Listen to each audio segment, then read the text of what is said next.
Sugrįžkime į Klaipėdą, tai turim pristatytą dar vieną konteinerį, kurį mums atvežė Navi grupė, tai čia Autoverslo sandėliuose, turim 4 automobilius, BMW X3, Jeep Grand Cherokee, už jos slepiasi BMW antrukas ir BMW 5-tukas, kuriuos mes tuoj išlupsim ir pasidalinsim vaizdais su jumis. Jie atvyko pas mus iš Savanos ir tuoj viską aš jums supasakosiu. Tai BMW X3 pas mus 2014 metų, nupirktas Insurance aukcione, jį klientas nusipirko tikrai pakankamai nebrangiai, kažką virš 2,5 sumokėjo aukcione pačiam statymo, 3,5 į indeksas, tai 3.0 twin turbo motoriukas, pats geriausias, kaip aš mėgstu vadinti.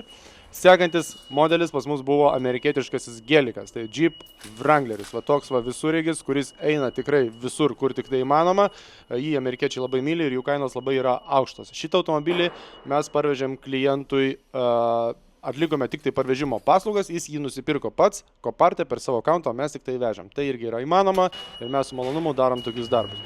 Su malonumu vežam ir tokias M-kutes, tai BMW M235 XI, tai super modeliukas Lietuvai, visais sezonais galima su juo naudotis, važiuoti, piešti saulės, ane?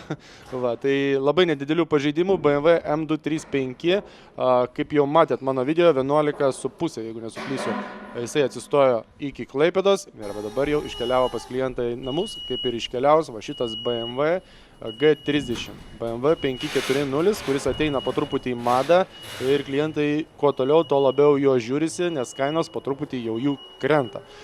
Būtent tokius modelius galima nupirkti nuo 7 iki 9 tūkstančių jau, būtent taip pasisekė ir padarė mūsų klientas su šituo G30, 540, labai geras daiktas, manau.